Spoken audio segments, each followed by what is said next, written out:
flyaway curls escaped their confines and shot out at odd angles from her.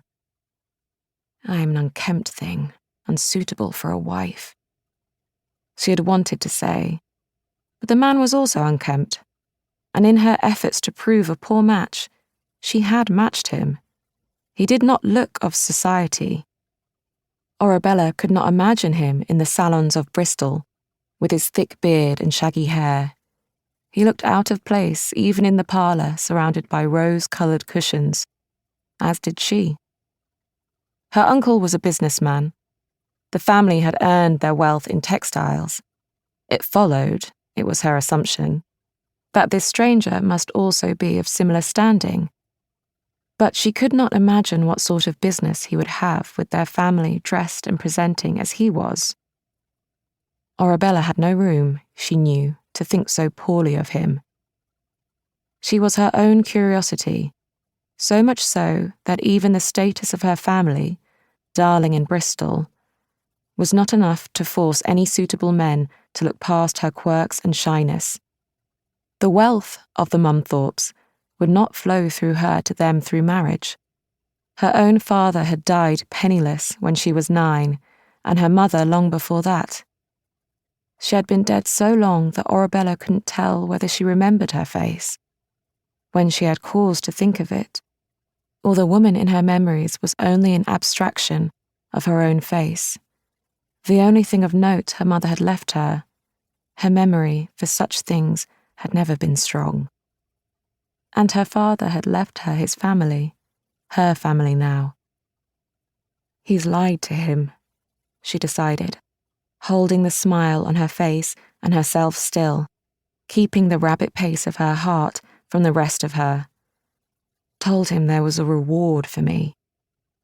Finally, her uncle noticed that the man's attentions were no longer with him, and he turned to her, disapproval on his face. Orabella. Her name curt, a curse on his tongue. The sounds of the morning, muffled by the glass, pushed back against their collective silence.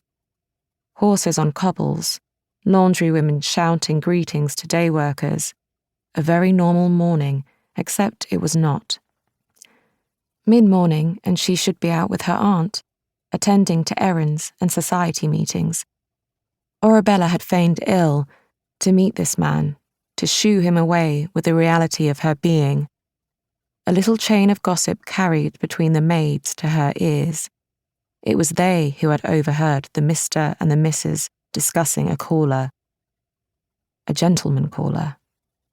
In the hall, just before a door cracked open, her door, they spoke freely. Enough for her to hear that there was a man coming. That gentleman came for only one thing.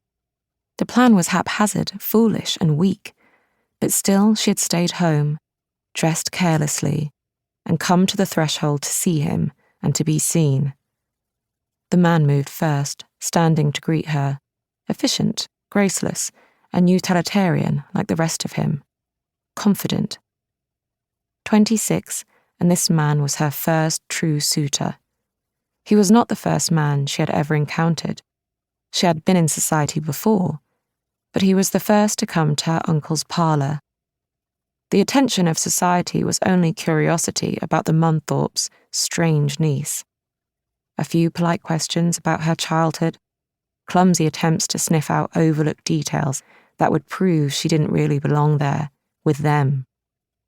A scandal to entertain, and then, finding nothing, the game was quickly forgotten. But the other women, scorned in their minds, did not care that the attention meant nothing. Aching for company, Orabella found that she did not care either. But no one really doubted that she was the daughter of Peter Mumthrope, even if she did not share anything of his complexion and flaxen hair. If she were not, why else would she be there, if not for the debt of family? Orabella was never sure if her father's family, her family, disdained the union because of who she was, or simply because her father had not married the woman they chose for him. It no longer mattered. Her father was dead, and all that was left of him, left of either of her parents, was Orabella.